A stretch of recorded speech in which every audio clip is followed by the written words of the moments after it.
propene. Right, well you should know the formula for propene is C3H8. Heat of combustion means you're reacting it with oxygen. Again, what two things are formed? Carbon dioxide and water. All right.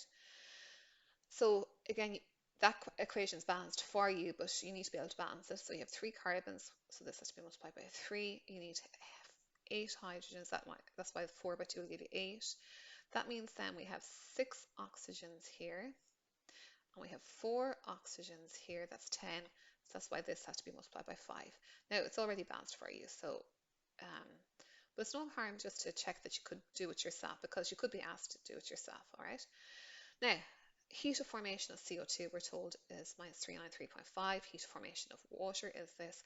And we're asked to find the heat of formation of propane, but we're not given the equation. So we have to write out what's propane and write out our other 3 equations as well. So propane is C3H8 as an alkane. So it's 1, 2, 3, 1, 2, 3, 4, 5, 6, 7, 8. These are all 2 hydrogens. So your propane is an alkane. What's it formed from? It's formed from carbon and H2 hydrogen. Now to balance it, you need 3 carbons, so I'll put 3 in front here. I want 8 hydrogens, so I have to multiply this by 4. So that's the equation we're trying to find. Now the first one we were told, this has a heat of combustion of propane, has a value of minus 222 kilojoules per mole.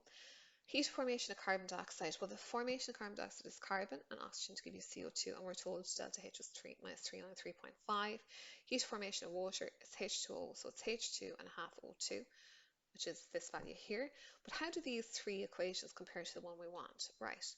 Well, I want C3H8 on the right. It's on the left, which means I'm going to have to reverse this. And remember, that means you're going to have to change the sign of delta H, which we'll do below.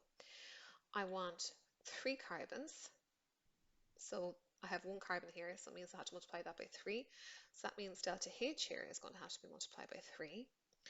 And then I want 4 hydrogens, so I have to multiply this by 4, which means delta H here is going to have to be multiplied by 4 also. Okay. Now again, you'll notice I'm ignoring the oxygens because they occur in more than one equation, so you can just leave them. Okay. So I make those changes.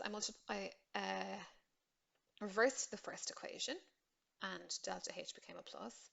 The second one, I multiplied it by 3, so I have 3 carbons, 3 O2, and 3 CO2, multiplied the whole way across by 3. Everything is multiplied by 3. Everything, not just the carbons, the whole equation. And I multiplied delta H by 3 as well. Okay. The last equation, I have to multiply it by 4. That means the whole equation gets multiplied by 4. So I have 4 H2, 4 by half is 2 O2 and 4 H2O. And delta H here also gets multiplied by 4. So now, what's common on the left and on the right? I'm just going to get rid of some of this here so we can just see. What can we get rid of? Right, so we have 3 CO2 on the left, 3 CO2 on the right, 4 H2O on the left, 4 H2O on the right. Now, look at all the oxygens. I have a 3 and a 2, that's 5, but I have 5 on the right. So that 5 and this 5 will cancel out. So then what am I left with? On the left, I have 3 carbons, 4 H2s, and on the right, I have C3H8, which means if I add these 3 values here and get this as my answer, that is the heat of formation of propane. All right. So I hope you have a fairly good understanding now of thermochemistry and heat of formation, and working out heat of formation or heat of combustions. If you have any other questions on this, just email me at yvonnehiggins@donegalvec.ie and I'll get back to you. Okay, well done.